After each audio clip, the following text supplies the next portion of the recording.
It's Sunday night here in Jeffersons on Valleydale for another episode of the JAG Connection with Spain Park head football coach Tim Vakakis, fresh off a Friday night 42-7 victory, which claimed Spain Park their first region title since 2015. How's that feel to hear, Coach? It feels great. I mean, these kids, they bought into it and they care about each other, and they've worked their butts off. And we've taken it one game at a time, one day at a time, and it was fun. We told them years ago at the very first meet and greet that we're going to be competing for championships, and we're going to do it the right way. And we have done it the right way. And, our kids claimed the first region championship in a while. So it's really proud of them, proud of the coaches. We've got a lot of good people around them. And, it was fun to see the seniors go out on senior night in that way. Real quick, be remiss if we didn't congratulate our sister school, Crosstown Hoover, for their championship as part of Hoover City Schools. They got a region championship for 7A Saturday or Friday night, so good to see all Hoover City Schools doing well. But you did mention senior night. How many seniors did you congratulate on Friday night? 31. 31 seniors, and a lot of them got some action on Friday night, fortunately, because of the way we played and some of the score. Yeah, a lot of them got in, and big Landon Johnson, which we'll see in a minute, came to me this week. He didn't come to me. He sent a coach to me. He said, hey, I got a request.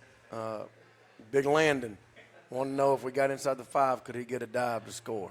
And I said, absolutely. There you so go. The very next day, we started working on it. And so he got an opportunity to get in there and score, but it was awesome to watch. I don't know, his crane kick celebrations need some work, but it was good to see it. I mean, I think everybody on the sidelines erupted when they saw it because he means a lot to our program, and he's done everything asked of him from day one.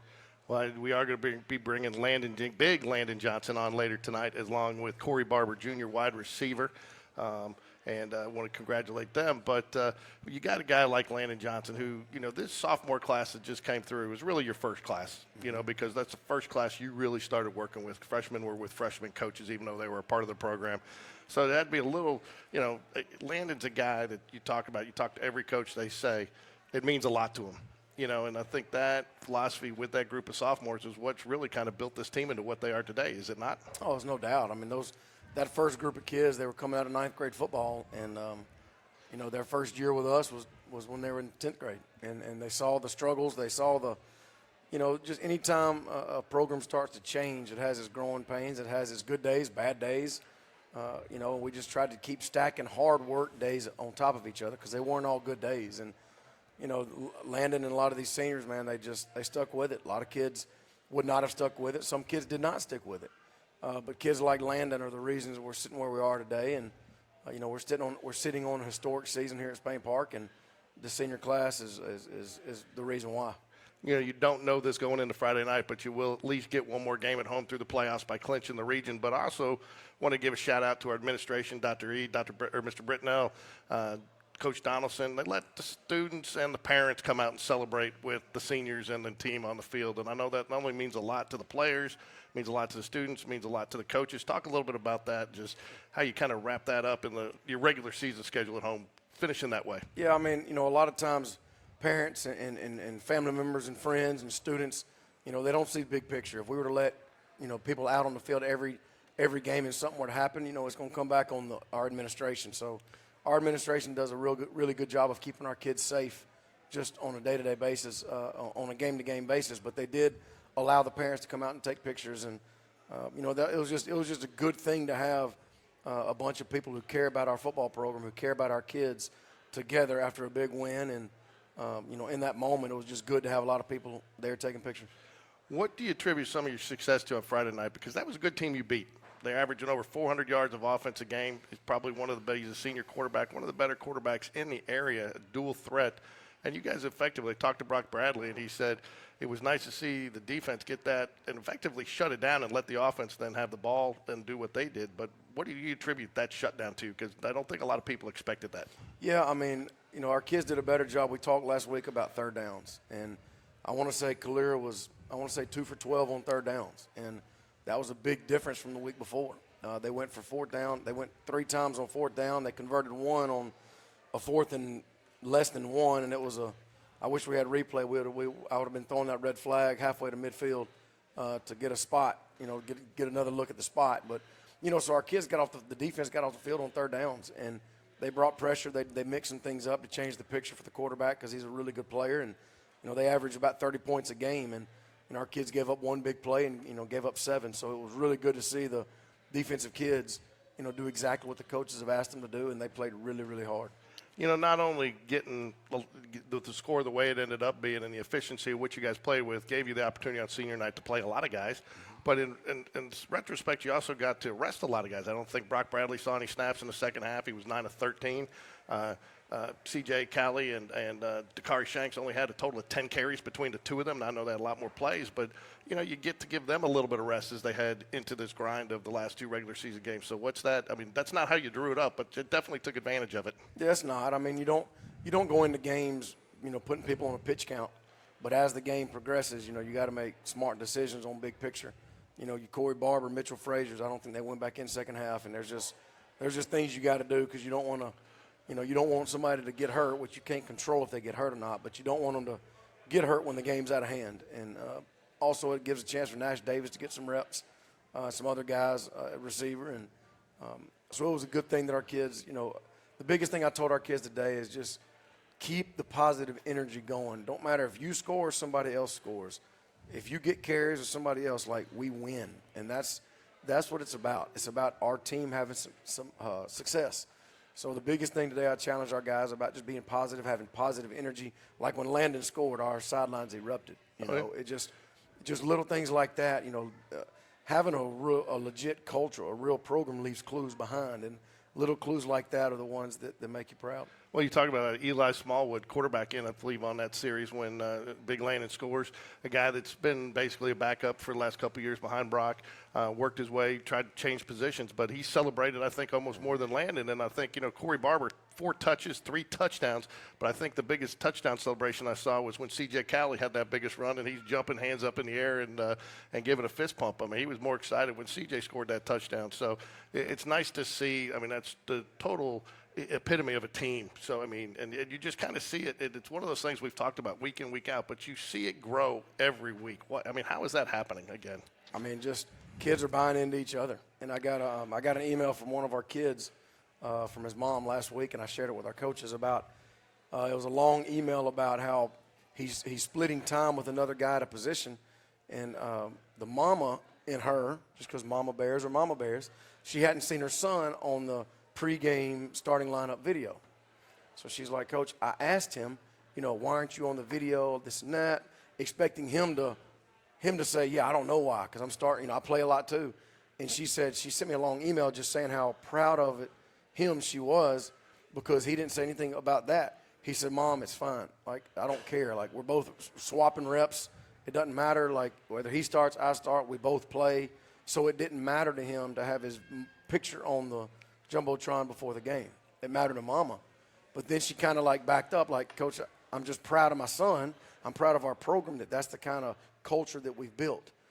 So it's not just, it's not just what you see. It's the stuff that you don't see that when it comes to light, it just makes you really proud. I mean, our kids are bought into each other and, they're doing this thing together. We've said it, we're going to do it together. And like I tell them all the time, everybody's doing the exact amount of work. Everybody's getting there early in the mornings on Monday, Tuesday, and Wednesday.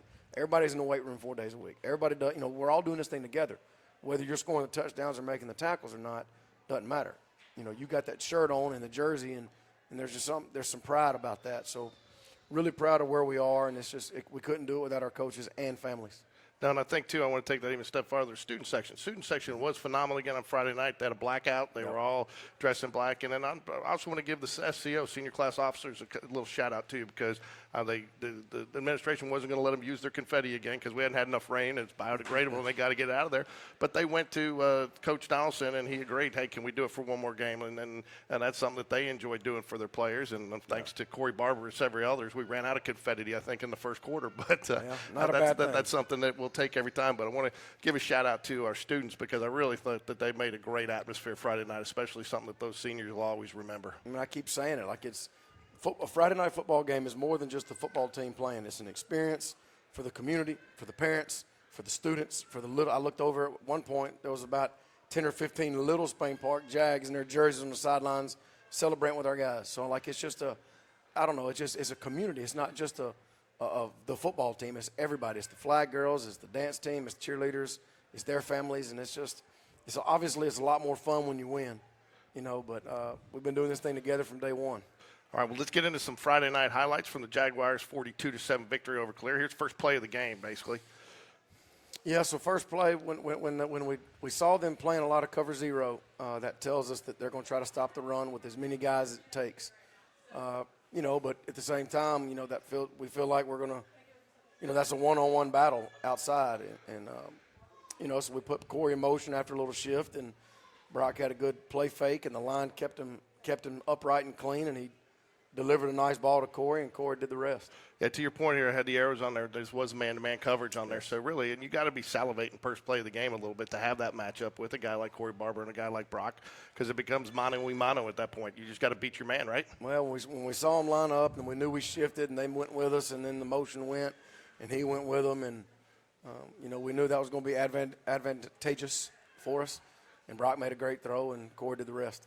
I think, too, you don't really take it, but you look down there, now you got Mitchell Frazier leading you the rest of the way, and, Corey's just chasing him, and he's reading off which way he takes his man, and and you got Andrew Thornton. You got all you guys down there following the football, which is you want to see. But I want to get back to something you and I talked about a little bit Friday was, the different play calls you have, and I got the end zone view thanks to Coach Bev and his drone camera, which I talked to him while I was flying. But you and I talked a little bit about the different motion and the way you guys adjust and some of the pre-snap movements, and everybody says sometimes, why do you do so much of that? But this really does, in this play, kind of sells it and creates the opportunity to be open because you got so many guys shifting and moving. It makes it complicated to pick up, doesn't it? Well, it's a simple pass concept that we use. It's just we get there a different way. And I think I heard Steve Sarkisian mention it this weekend. They asked him about it, and he said they do a lot of pre-snap shifts to get back to run what they do basic stuff of, and that's exactly what we do. And we just try to, a lot of eye candy, make a lot of people move, and now you got the strong safety has to be the free safety now. You got the will has to be the Mike, and you got a lot of rule beaters. And, we just try to do a lot of that and try to get our kids in positions to make plays. Yeah, I think the closest guy coming to tackle him on that play was the official down there. So here, again, you just draw up, and again, you made the decision again, which, again, you got to give Coach Bush some credit, to come after him early because he's dangerous. And if he gets outside of that pocket, he can hurt you with his feet. He can hurt you with his arm. He can hurt you with his feet. But, again, I thought the defense did a very good job disguising their looks Friday night. I think times he thought that they were coming, they dropped back into coverage and vice versa. And I really thought the defense did a nice job keeping them off balance. Well, our defense has a plethora of blitzes. They have a bunch of different looks they give, and, they hadn't really used all of them. But I think Friday night he went to the bag a bunch, and because you can't just let that kid sit back there and throw it because he's good. And our D-line did a good job. Our linebackers did a good job of running the calls the right way. And we didn't, anytime you have a blitz, whether it be an all-out blitz or a zone blitz or a drop blitz, the secondary has to agree. And the secondary has to match. It has to make sense. You can't all-out blitz and not be in man or not have a drop zone. So the defense did a good job of knowing where to be, who to cover, whether it's zone or whether it's man. But our defense did a really good job, Coach Bush and them did, of changing the picture on the quarterback and bringing a bunch of different pressures. And to your point, when you do that, all 11 guys have to do their job because if one doesn't, you become exposed. And if he hits that right guy, which is how they got their touchdown, correct? Correct. We had a little breakdown, but that's part of it. That's part of blitzing. Talking to Coach Bush on Friday night, he said that that would be addressed on Sunday because you got to fix that going forward. That's it. So again, back-to-back plays here, but again, this is just as important as the defensive line stayed at home on the trick play. But really a coverage sack there. Your linebackers dropped and picked up the right guys. And I was down in that end zone watching. There wasn't anybody open. You can't see it in the camera here, but they did a really nice job. Well, you got guys like Zion McClain, who's a junior, who's playing behind Gino and Landon and Aiden, and you got him number 9. He's a junior, and he's getting an opportunity to get on the field a good bit, and he had a couple sacks the other night just by giving a whole lot of effort. Ethan Boykin, another D-lineman, young D-lineman that's getting an opportunity to get in there and chase the daggone ball. And, we knew this would be a good week for them to get in because they do so much throwing. And that's just two kids that took advantage of opportunities. And again, he brings it back to the middle, gets some help, cleans it up, and Jags get the ball back again. Here we go. Another play where some motion kind of creates the opportunity for Mitchell Frazier there, just get a little swing pass and pick up some yards. Yeah, Brock did a good job of reading who he's supposed to read, and they had a heavy box, and he knows that they have a heavy box, what to do with it. And, We had good blocking on the perimeter, and, Mitch had a nice little gain here. Yeah, he picks it up, and again, and the thing too, your linemen did a nice job here as they get downfield, and they can do that because pass behind the line of scrimmage. Correct. But all engaged and really given a wide open green grass out there, and again, wide receivers blocking downfield just runs out of space because it goes to the short side of the field. That's it. And here, we got cover 0 again, and that's the decision some defenses have to make when we're in a heavy run set. As you see, there's a lot of guys in the box. And we gave Corey a chance to make a play, and Brock put it where he had to put it, and Corey went and got it. Yeah, nice route here, and again, you put it out there and just let him run to it, and you can see he's already looking back at the ball and just chases it down, and a good pitch and catch there. That was nice. Again, just got to beat one man, and that's what Corey Barber did there. Yep. Again, another blitz here, and it ended up counting as a sack because of intentional ground or because he threw to an ineligible man there. But again, here comes JD number 11, Yep. JD Bonham. That's another blitz they dialed up, and like I said, our guys are knowing what gap to go through, and JD got back there. There was one thing about the other night is that I told the defense today in our meeting was that there was a lot of relentless pursuit of the ball. Like, you saw a lot of black uniforms chasing the ball, whether it be in the backfield, downfield, in the middle, on the flank. You always saw black jerseys flying to the ball, and that's just another example of JD flying to the football and making a play. I believe they're in a little bit of a zone here too, though. So you've been beating a man-to-man. I think they get into a zone here because either that or they were totally confused because they try to switch. And again, Corey does a nice job of reading his man that picks him up which way to go, and Brock then hits him. And it's just, again, easy touchdown, pitch and catch here. Well, it's easy for me and you to say, but it's not. It's actually not. No, I know, but I mean, they make it look easy. I guess that's a good thing. But when I say easy, it's because everybody's doing their job. But again, they kind of get confused of who's picking up who, and he's wide open there. And Brock does a nice job putting it right in the And I think his first 3 touches of the game are touchdowns, right? Probably. I don't know, something like that. So he just does what he does what I coach him to do. But again, you got him kind of cutting, behind and again letting the timing of this play develop too, because part of that is the inside man is kind of clearing that area for him. Right. And if he runs that route too fast, and again you can kind of see it here from the field cam, it gets him confused, and because those guys kind of come together and they don't pick up the right guys. That's just Brock and Corey being on the same page. That's all that is. So here we go. We got another defensive play. And again, you only rush 3 here, but you still contain the pocket, keep it. And again, I believe this was a 4th down play. That was the one right before halftime, I believe. You got 94 Ethan Boykin and number 90 Zion McClain, 2 juniors that they give so much effort. And anytime somebody's throwing the ball a lot and you got D linemen you can change the pace with those 2 guys, they're going to get back there. And they're working their butts off to try to chase the quarterback. And obviously we had good coverage because if you blitz 3, if you send 3, that means you're dropping 8. So there's not going to be a lot of guys really open. But they did a really good job of getting back there and meeting the quarterback. Well, it's important too. One of the reasons I highlighted this play too is you look there up at the right around the 50 at the top of the screen there. You've got the check down guy right there that he's wide open. And again, you'll take that pass on the check down, but he doesn't even have time to get to his check down because you guys are getting into him so fast, and you're affecting the speed of the quarterback play. You're right, and it's just really good job by the defense. I think that was right before halftime, so he was trying to throw it, trying to get it deep, but our guys did a really good job. So again, I think this is going to be the C.J. Cowley, right after that, and then you pick up this. And again, look at Corey Barber with a nice block there, knocks his man down, gets the pancake there. And then again, and you'll see him, he's after the pancake, he's giving the fist bump as his man scores. He's more excited. I saw more emotion out of him off that touchdown than I did off some of his own, which, again, team player. There's no doubt. I mean, these kids are excited for somebody else to score, and that's what we talk about. Just be excited for somebody else's success because at the end of the day, it's our success. And again, part of this, you come out, I mean, if this guard pulls, the guy pulls, and I mean, the key block to spring this. Again, it's, you see that in so many plays, and I think that was the difference this week in some of the explosive plays we saw. Maybe last week they were 7, 8, 9 yard gains. This week you're getting that one extra blocker, that one extra guy kind of tying it all together, and that's the difference between an explosive play and a 5 to 7 yard gain, is it not? That's the difference. So Javon Taylor's the first puller. I think Connor Grebb led up through the hole after Javon kicked out. And everybody did their job. Receivers did their job right there. That's the difference in a 9-yard run and a 40-yard run. That's the difference right there. People blocking for somebody downfield, for them to score. And you're not going to score, but he's going to score. And there he is. And like I said, Corey's already celebrating for him before he even gets in the end zone. So, again, you can kind of see it here. We got I'm enjoying the drone look, to be honest with you. It gives you a good view. But it's pretty. Again, motion kind of sets this up a little bit too. And again, these guys by running those routes back towards the center of the field, it clears where you want to go with that run. And once they clear, you just got to get one or two more blocks downfield. Well, it's pretty when it works. I can tell you that. When it don't work, it's not as pretty. But they did a really good job on that. Here, Andrew Thornton again, another pass to Corey Barber there. He gets out there. Now, he does some nice footwork to get open. But, again, Andrew Thornton holds a block here for a good 3 to 5 seconds. And that's hard to do on a receiver without getting a holding call, especially in high school football. It is. Andrew does a good job of covering up his man, and then the other guy coming to make the tackle. That's just one-on-one. That's just Corey being Corey. That instead of getting tackled for a 5-yard loss, he makes a move and gets 15 more.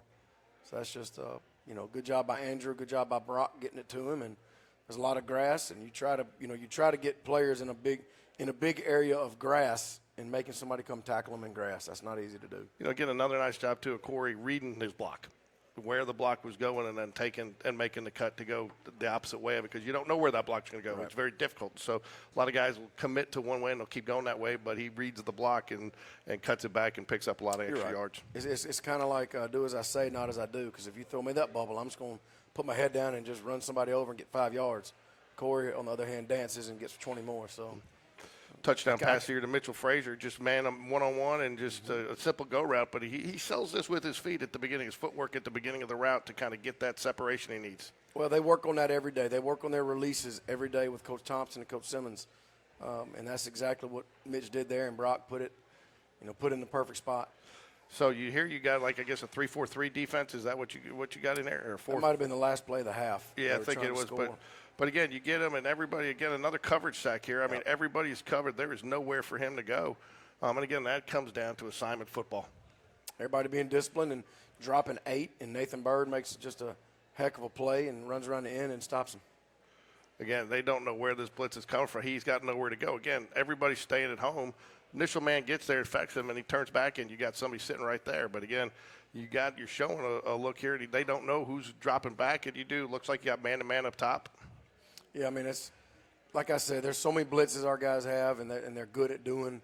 But everybody did their job, and when they do their job, that's what it looks like. And here it is in the spirit of William Refrigerator the Perry. Most of these kids don't know who he is, but big Landon Johnson in the fullback position. So I got to say this. So if you ever notice when our offensive kids score, when the defensive kids get a turnover, they get to dunk that Nerf goal, right? When our offensive kids score a touchdown, they get to wear that big oversized hat. Well, Landon, he wasn't going to give it back. He was going to take it home and bring it back Sunday. And our coaches said, Landon, come on. He didn't want to take it off, didn't want to put it back. He wanted to take it home. Like they said, Landon, you got to give it back. Like, we got to keep it. Maybe you should do that, like the Stanley Cup. Let him take it home for the weekend. Celebrate. We might not see it again. I'm not going to do that. But here he is, big Landon Johnson. He does a nice job. And again, you and I said earlier, I made the comment, something simple, but not as easy as you think. And a guy coming in, it's still a tough exchange. It is. And he ran it like a pro. And I don't think there's many people out there that want to get in the way of big Landon. We were kidding him. We said Landon took about 6 seconds to get to the goal line. He said, "No, Coach, I was trying to find my hole." And here's there you go. Got it one more time for him. You got to celebrate the big man touchdown, right? He does a little crane, don't he? Yeah. So and then finally, every coach's. Oh no, here we go again. This was number 11, Charleston Gray senior, got in. Yep. In fact, he was the leading rusher in the game with 50 yards, and nice to get in. And he's been a guy that's kind of come in for a couple times, played a little bit in the James Clements game, had a nice run here again. Really highlighted, broke a tackle there. He had some different offensive linemen in, but really made a nice run there and working hard, especially with what the score was, 42-7. And, he breaks this tackle right here and picks up a nice gain to kind of take the air out of the game and kill the clock. Yeah, that last drive, I mean, we held the ball we ran it out like last 4.5 minutes. And you can't do that if you don't get first downs. No, and then you've got every coach's favorite play of the game right here. No doubt.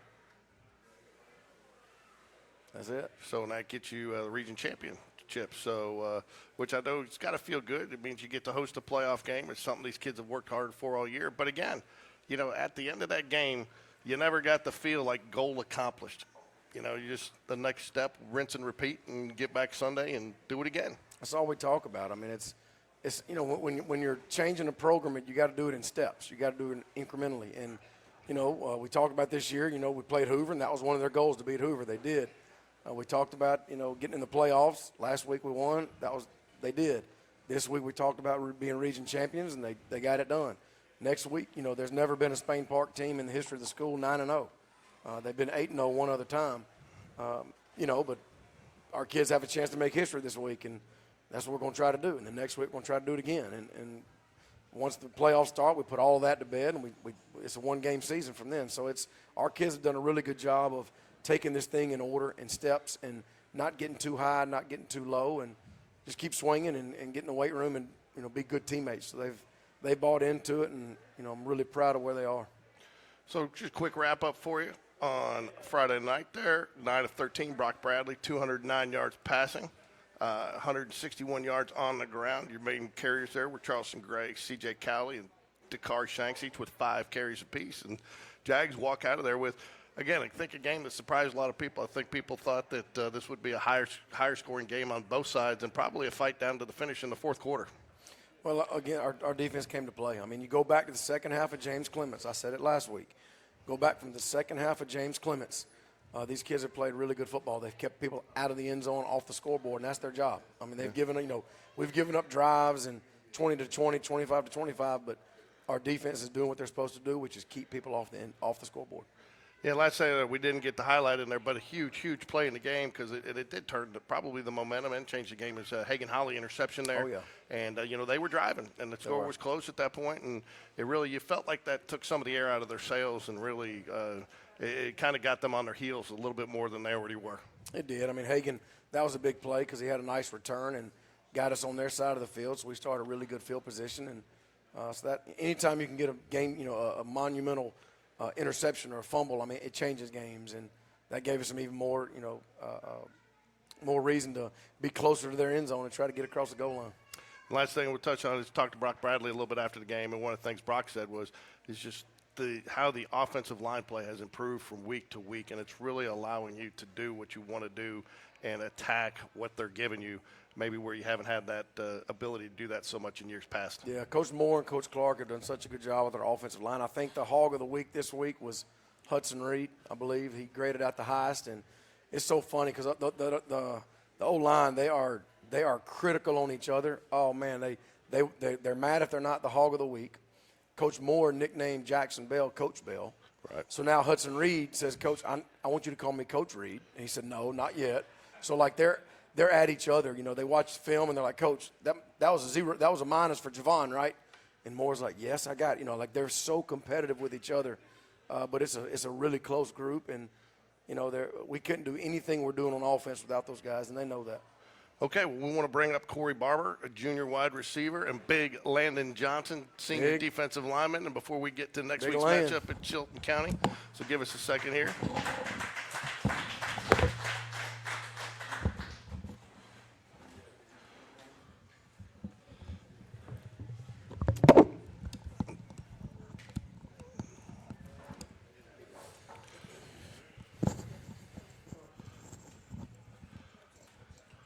There we go. You guys good? Can you hear me? Mic check, mic check. Yep, you're good. You good, Landon?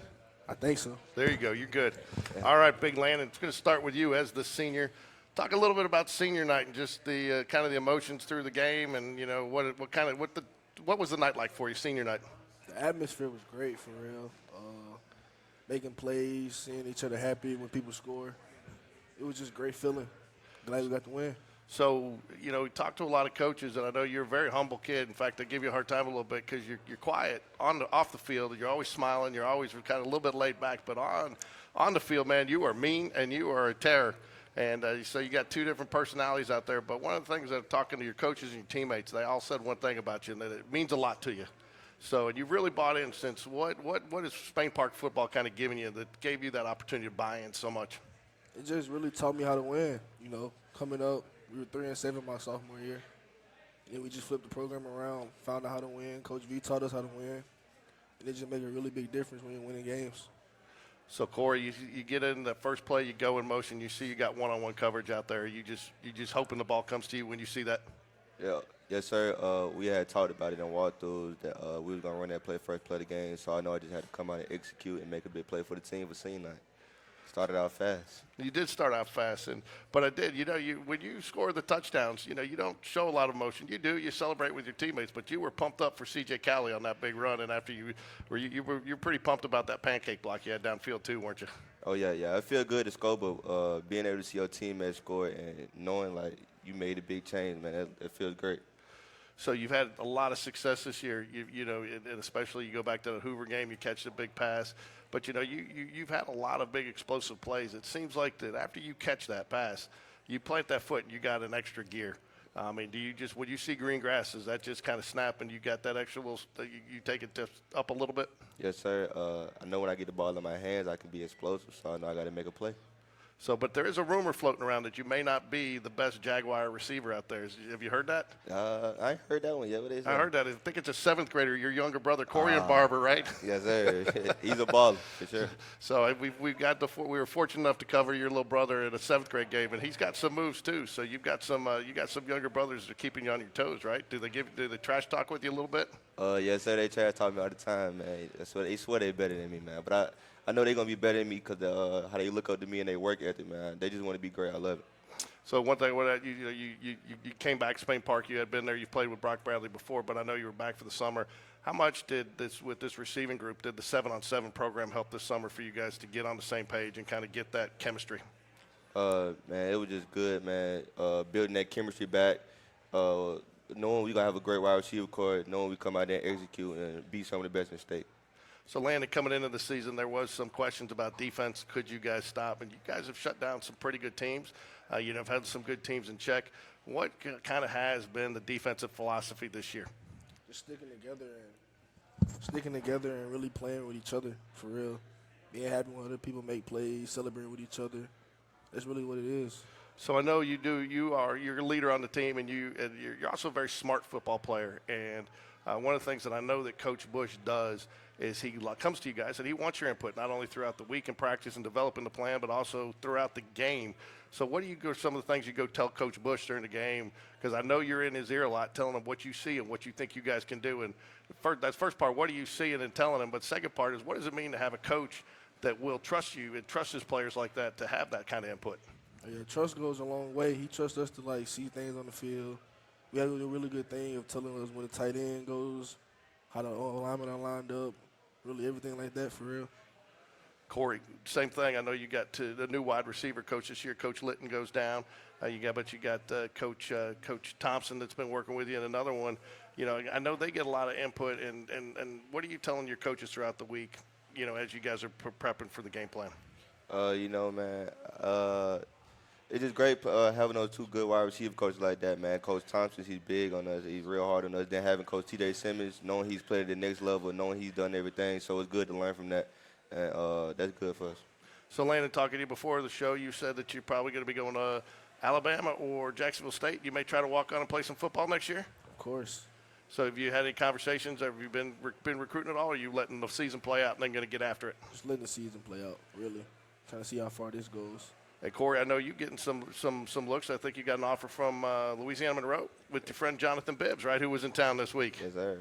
So there's also so, Landon, I want to talk to you about senior night and, just that you've been playing for Jaguars 4 years. What so far has been your favorite Jaguar moment on the field? Really, it's a lot of them. I can't really, put it into one. Really just building the bond with the teammates, winning games. It really brings us together. So, Corey, what do the Jags have to do these next couple of weeks to get ready for the playoffs? Just stay focused, stay humble, man. Stay straightforward. Don't get the big heads. Stay locked in. All right. Are you guys, that wide receiver group looks to be very tight-knit on the field. I see you guys on the sidelines. I see you guys sitting next to each other in the tent. Are you guys as close off the field as you guys are on the field? Yes, sir. We built that bond, man. That's how you got to be. When you have that connection, it helps on the field. So, Landon, you and Aiden Walker are pretty tight, aren't you? Of course. And Aiden's always smiling. But you guys, a lot of times, though, you don't get the numbers that but you are impacting the play because a lot of times you guys are drawing double teams, aren't you? And that's freeing somebody else up. So when you get out there, does it give you a little bit of a smile when you know you got somebody double teaming you because you know somebody's going to get theirs? Somebody going to make the play. That's all that matters for real. Get off the field. So I'll ask you the same question. Defensively, what do you guys need to do if you want to make a run here in the playoffs coming up the next couple of weeks? Just play ball. We need to get more shutouts. That's what we're really getting for. I know Coach Bush takes it personally. You guys take it as personal when somebody scores on you? Of course. Of course. Okay, so you and I want to touch back into you and Brock Bradley have played together for a couple of seasons, haven't you? So you guys have kind of already had that chemistry built. And you guys, you not only you guys play together, but you guys are pretty good friends too, aren't you? Yes, sir. I mean, that's my guy, Brock, man. We built that chemistry, and we're like best friends. That's my guy. There you go. So what's one of your best memories of the season so far? Big memory for me is, man, that Hoover game, man. Being able to do that for the seniors, man, because, you know, they ain't been Hoover in a long time, so being able to carry that big win at the Met, man, that's great. I'll tell you, that was one thing. We talked to all the cheerleaders and all the senior cheerleaders and dazzlers and some of the senior band members Friday. We talked to them all, and I'd say 95% of them asked them what their favorite moment was, and that was not only beating Hoover, but celebrating with the fellow students and the team on the field and that celebration. And I mean, Landon, I saw you out there. You enjoyed that celebration, didn't you? That's something that was a game you guys really, really wanted. We've been wanting for years, and finally got it. All the work paid off. Yep. So excited to host first Spain Park playoff game since 2015. Very excited. So, all right. You guys got anything else you guys want to add? So who's got better moves, you or your younger brother? Probably my younger brother. He's real. You know, he's smaller, so he got to have those moves. See, me, I can just run through people. Yeah, you can. So, well, thanks for joining us today, guys. We're going to bring Coach V back up, but I want to wish you guys the best the rest of the season, and go Jags. Go Jags. Jags. Landon Johnson and Corey Barber, ladies and gentlemen.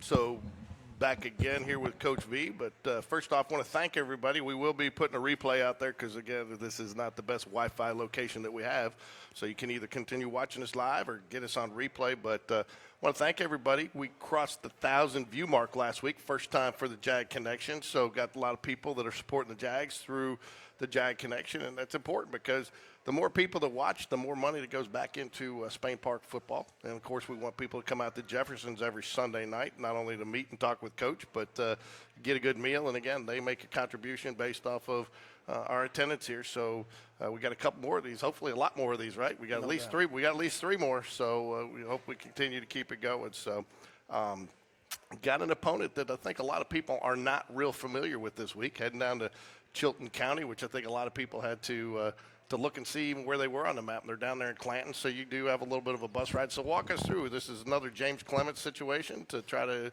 – you got to leave early? You got to – It's not that late. I mean, it'll be the exit in Clanton. We have the Big Peach. Okay. You know, so it's about an hour away, maybe on a school bus. So we'll leave about 4:15. Nothing crazy. You know, I mean, like it's a cool stadium. I remember going there when my dad was coaching years ago when I was the ball boy for him. The stadium's kind of down in a hole, you know, and the home team, they'll be running out of the field house, locker rooms, or whatever. It's like an underground tunnel. You know, it's a pretty cool little setup. It is. So I've seen some, you know, I've been to a lot of games there. It's a nice little stadium, but, you know, I mean, it's, you know, Coach Wall's he's a good guy. He's a really good football coach, came from Leeds, and he's trying to do it right. And, you know, they're struggling right now. But, you know, anytime, you know, a dog gets backed up in the corner, that's when they fight.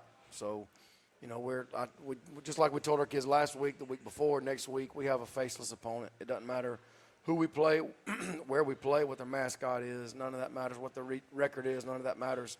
What matters is us playing to the standard that we've set. And a lot of that has to do with how we practice, how we approach workouts, how we approach our days. And, you know, it starts in the morning, 6:30, and we lift and we get our meeting done during the morning, and we come back, practice after school. We got a JV game tomorrow and a freshman game. So, you know, what we do doesn't matter.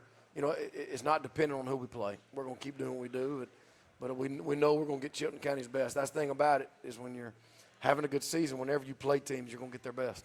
Well, that's what they say. I think there's an old adage: first time you take you look at somebody else's record, you take it for granted. That's going to be your first loss of the season. That's it. You know, and again, to your point, these guys are dog back up. Corey, you got a lot of kids that are probably playing for playing time next year, trying to impress their coaches, and they're playing. And so you're going to get everybody's best effort. Partially, you're the region champion. People want to say they want to be the spoiler and knock it off. So, again, how do you, though? It's easy, though, sometimes to get caught up in on some of the outside drama and emotion and noise. How do you keep that out of the locker room?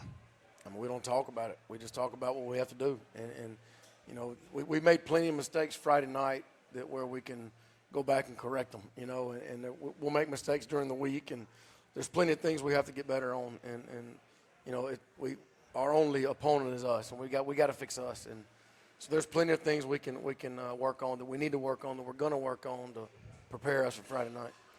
Tell us a little bit about Chilton County. What fans can expect down there? As obviously you've played against them, but what are they gonna throw at you this week? Well, they've got a lot of speed. I mean, you know, if you were to watch the track the track meets when Chilton County competes, they've got a couple of kids that can really, really run. And you know, anytime you're playing somebody like that can run, that's just big play. You know, that's just a big play waiting to happen. So, defense is going to have to change the picture. They're going to have to play really physical in the box and try to take something away, because if a team has that type of athletes on the perimeter, if they can run and throw, you're in trouble. So we've got to at least stop the run and just keep everything in front of us on defense.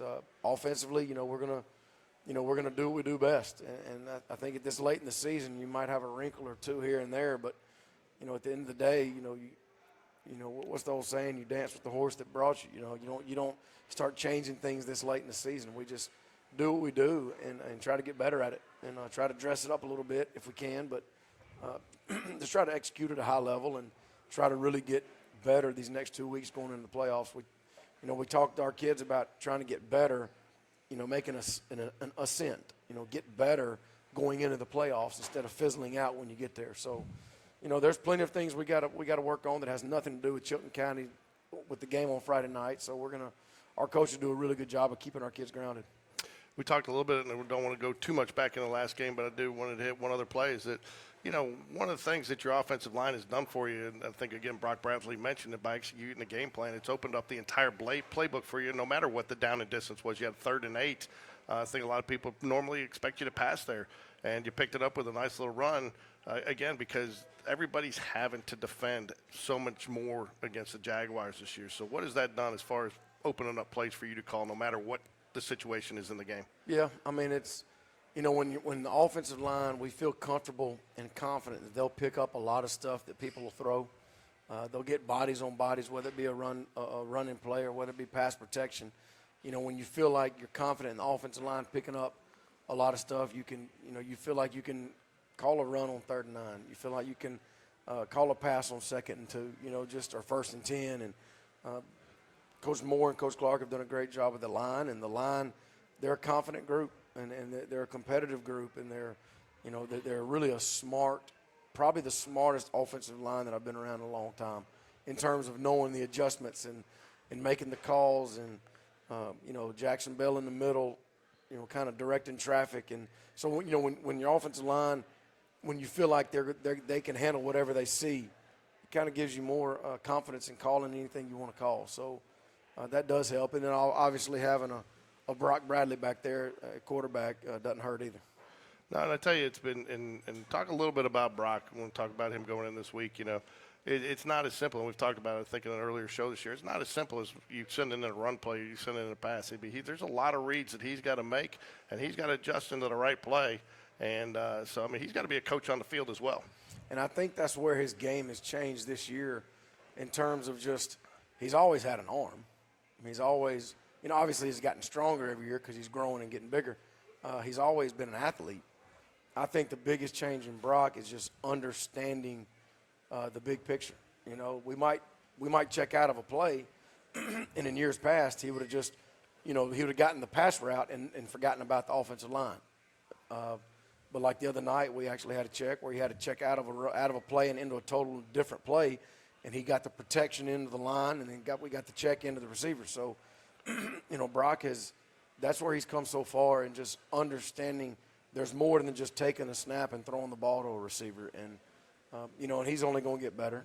He's still got another year here, and he's only going to get better. And his understanding of the game, and I think that's what sets him apart from a lot of other kids in this area and in the state and in the nation. So you had over 12 guys that either had a sack or a quarterback hurry last week. And, again, I think that's somewhat unheard of. And, again, is that just there's got to be a combination, not only the players that you got, but they're executing the game plan extremely well. How much of these guys, a lot of that coming out of the film room, or are they just picking up and understand a little bit more about what you guys are doing being the third year in the program? Yeah, I don't know. I mean, obviously a lot of it has to do with scheme and drawing it up to where they have an opportunity to chase the quarterback. But if you think about it, that's 12 different instances, and some of them had multiple sacks, multiple hurries. That's 12 different kids giving relentless effort after the quarterback. And that's not just one kid had a big game or two kids had a big game. There's 12 different kids who are giving everything they have to chase the quarterback. And that's A, it's unheard of. But B, it's a testament to our D-line coaches, Coach D-Rob and Coach Diamond, and, the scheme, the blitzes Coach Bush is drawing up. But at the end of the day, the kids are out there giving a whole lot of effort. And that's, they all want to do their job for their partner. And that's what separates this team from any team that I've been a part of. What has it meant for guys like, to have guys like Corey Barber, who's kind of stepped up? I mean, again, receivers were a little bit of a question mark coming in this year. You had lost a couple to graduation, lost a couple that had moved out of the area. You bring somebody in, obviously you're familiar with them, but again, for that unit was unproven coming into this season. And, I mean, and they've really gelled and come together to be probably one of the greater strengths on your team. Yeah, I mean, it's a strong group, and, not only do they run routes, they run really good routes. They catch the ball when it gets there. And a step further than that is like you saw on the screen, somebody else catches it and they're busting their butt to block for that guy. And that's, that doesn't just happen. A lot of times, I shouldn't say a lot of times, but I've been on teams or around teams that if you catch it, I stop and I watch you. And that's the nature of the beast. I've seen that happen. But anytime you see our kids catch it, you see the other ones busting it, trying to go help him score and get more yards. And so it's just a really healthy team. It's a really healthy culture. And that goes back to having great coaches around our kids. It goes back to having good kids, but it goes back to having great families who are supporting their kids in the way they need to support for the team. And it's just a lot of good people working together. Talk a little bit, too, about your defensive line and the way they've stepped up. You lose 3 starters from last year, all 3 guys that have probably D1 offers, and, not there anymore for you. And you got guys like Aiden Walker, big Landon Johnson, and those guys that have stepped up and really have shouldered that burden and that responsibility, and they kind of said, give it to me. Yeah, Big Landon's got a nickname. They call him Landlord. Landlord. Big Landlord. But, no, you got him. You got Geno Ferguson, guys. Aiden, he didn't get to play a lot last year because he got his injury. I mean, you got kids that it means a lot, too, to be there. It means a lot to those guys to wear that SP, because some guys have left and graduated, and some guys chose to leave, just different. Some guys are no longer playing. There's just a lot of moving parts as programs change. And these kids have stood right in there the whole time, and just seeing them smile after they beat Hoover, just the tears of joy coming out of a young man, and seeing them so excited the other night after a win, and it's really rewarding to see guys like Aiden, like Geno, like Big Landon, that have just stuck it out and stuck together, and it means a lot to them. And whenever you see kids put that much into something, because you don't always get the results you want, but when they do put that much into something and they get the results they want, that's the fun part of all this. So they had the buy-in, and, these are 2 guys, again, that you can attribute a lot of the buy-in, trickle-down effect to the rest of the team. And again, talking to a lot of coaches and a lot of players about Big Landon, they say it means a lot to him. One of the other things, too, is they all said he's coachable. You got a lot of kids out there that are thirsty, and again, it's not something like I've ever seen before, that are thirsty to learn. A lot of kids come in, they think they know it all. But you got a group that's bought into, hey, we want to learn, we want to teach, we're going to listen. A few of them still give their hands up, but most of them want to listen. Yeah, now I think a lot of that has to do with just trust. I think these kids trust the men who are leading them. I mean, the D-line coaches, the linebacker, like every coach on our staff, there's a level of trust that our kids have towards them because they see it on a day-to-day basis. They see them when they're doing well, they're loving on them. When they're not doing right, they're going to hold them accountable, and it's consistent. So I think that, I think over time, kids, navigate to comfort. They navigate to somebody they can trust. And I think every one of our coaches, they're all different. Coach Bush is going to bring a whole another wave of heat than Coach Pinnell. You know, so everybody's different on staff. But these kids love them, and they know that they're loved, and they know they're going to be held to a high standard. And, you know, as a young man, that's what you want. You might not think you want it sometimes, but as soon as somebody quits caring and quit holding you accountable, you know, you're going to have a problem with it, and you're going to feel left out. So I just think there's a lot of trust between our kids and our coaches. And again, I go back to our families. I mean, you know, our families, like the mama who emailed me the other day about her son. You know, she's the one who had a problem not seeing her son. And her son was like, Mom, that doesn't even matter. Like, me and him share time. We know that. Like, it doesn't matter if my name's on there. It doesn't matter if, you know. And the mom was almost like apologizing in her email to me that she had a problem with it. So it's just a lot of healthy things going on in our program, and there's a lot of people that gets credit for that. Hey, Corey, Barber, real quick, I just got a text in here from Logan Brownlee. It says you need to get in the weight room and do some dips. Is there an inside joke there? Oh, so back in ninth grade, you were his workout partner. You used to love doing some dips. Well, Logan says to get ready for the playoffs, you need to get back in the weight room, do some dips, all right? He says he's got it. All right, And Logan's down at Auburn right now, isn't he? yeah, he is down at Auburn, but they're watching. I tell you, that is something that too, and I meant to ask the players when they were on here, but I think, again, something else that's kind of blown me away is not only a fan, but as a parent and somebody who's been around Spain Park for a long time, is the number of kids you have coming back from the last 3 years to watch you guys on Friday nights. I got texts Thursday from J-Mo. They were off this week out in Dodge City, Kansas, and he said, Coach, I'm coming to the game. Can I get on the sidelines? I'm like, absolutely. Bibbs, they were off this week from Louisiana Monroe. He texted, Coach, I'm coming back. Can I get on the sideline? Yes. So I looked up during the middle of the game. I kind of looked back, and I just saw Bibbs smiling at me.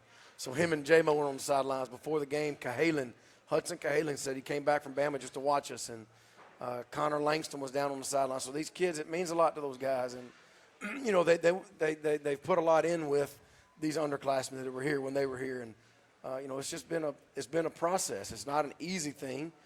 These kids are used to doing hard things. So I think the kids that, like the Bibbs, the J-Mos, the Hudsons, all the guys that have been here before, Caldwell Bussey texted me this morning. You know, a lot of these guys that they know what these kids are putting in.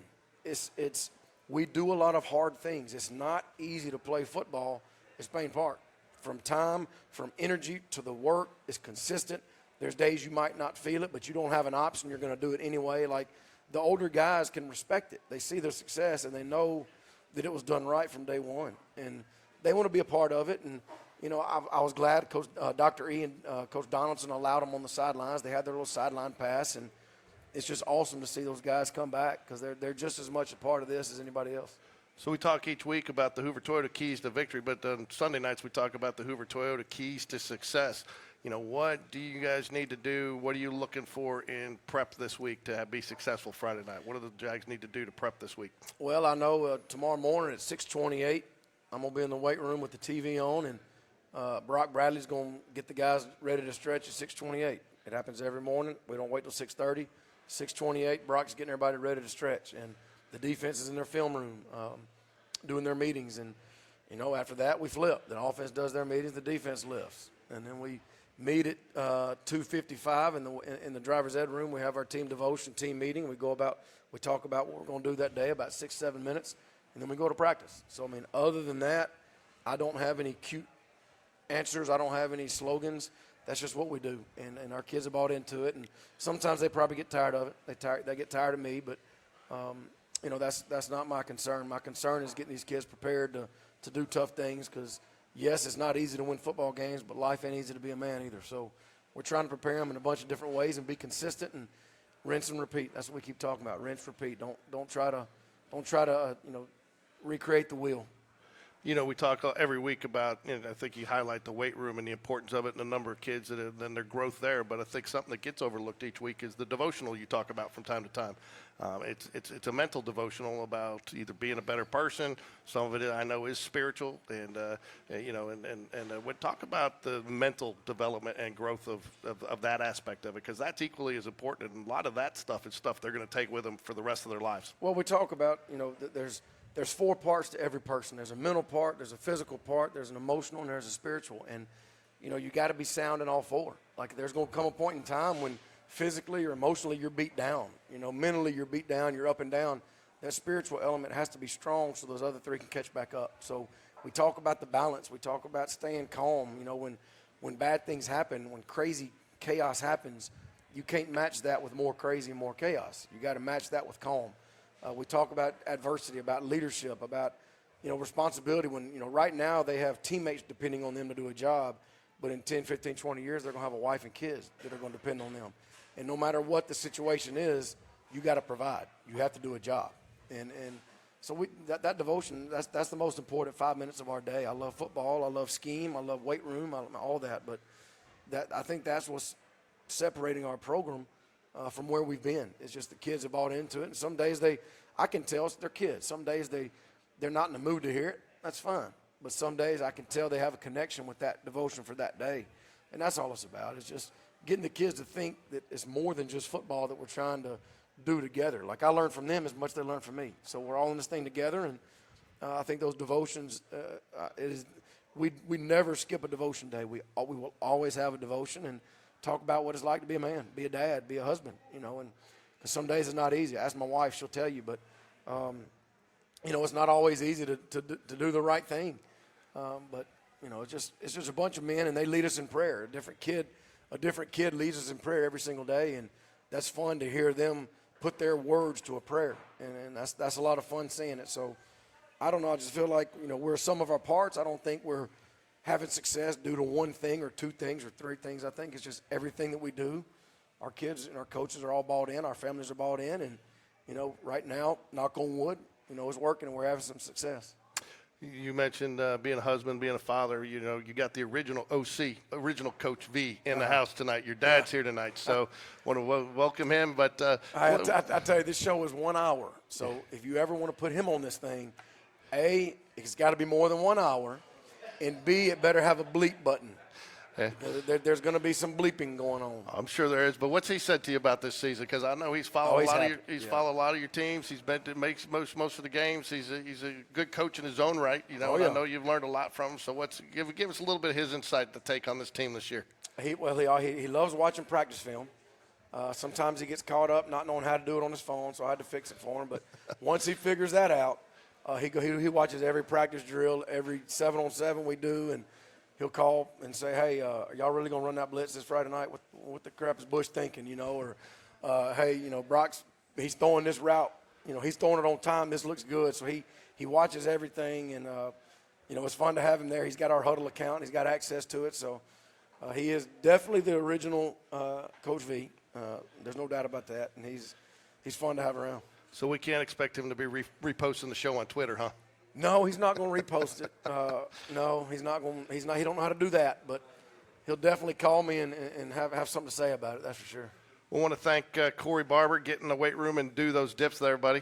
And want to congratulate him on a great season so far. 4 touches, 3 touchdowns the other night, and getting some good looks. And I want to wish him the best of luck as we head to the playoffs. And big Landon Johnson, the landlord. I guess we got a new nickname out there tonight. And congratulate the senior on his season. And I go, a lot of kids look up to him, and he's been a valuable part of this team. So I want to thank him for joining us. I want to thank everybody who came out to Jeffersons. Of course, we want everybody there Friday night. And, again, it is going to be a little bit of a hostile environment. It's a little farther to travel. And, you know, I think, you know, you seem to bring out the crowd for everybody you play because everybody wants to knock Spain Park off. So there's no off nights in 6A Region 3, is there? No, there's not. I mean, that's part about it. You know, the better you get, the more games you win, the bigger that target is. But our kids are used to doing hard things, so that doesn't concern me. I told the kids we'll play somebody at Walmart parking lot. It don't matter. We're going to get off the bus swinging like we always do and stay, you know, just stay hard-headed and keep swinging and whatever they throw at us, hopefully we can keep throwing back. Then the last thing I'm going to say is for me on Friday night, I enjoyed the weather. First, what I consider real football weather, but looked like half your team thought they were playing on February at Lambeau Field the way they were dressed. Yeah, so I don't like all that stuff that they wear because it's more of a daggum style show than anything else, fashion show. But I did tell them if it gets cold enough where you can see you breathing, you can wear them. So I looked on the Outlook on Wednesday, and it said it was going to be really, really, really cold. So I told them they could wear the masks. So they were pumped up. I get there Friday, and it wasn't even that cold. Yeah. So I couldn't go back on it. I couldn't say take them off. It's not cold enough. That would have been a train wreck of emotions. So I said, just whatever, man, wear them. Just Well, maybe you should do a little weather conditioning this week for them. Get them in put them in the freezer in the cafeteria. no, Get I told them it's week to week. So if this week's going to be warm, we're not wearing them. Next week's going to be cold, sure. Well, we're on the road this week at Chilton County, 7 p.m. kickoff down there in Clanton. Just find the Peach and you'll find the game, right? That's it. Find the And Peach. want everybody to get down there. Get your tickets on GoFan.com. Want to thank Hoover Toyota, a sponsor as always, as well as Jeffersons. Want to thank everybody here in the crowd that came out to support us here at Jeffersons tonight. Again, we'll have the replay loaded tonight, folks, if you had any internet issues watching it. But please do watch it, like and subscribe, and forward it on and share it, because the more we get people watching it, the more it helps Jaguar football. Good luck Friday night, Coach. Go Jags. Got it, man. Go Jags.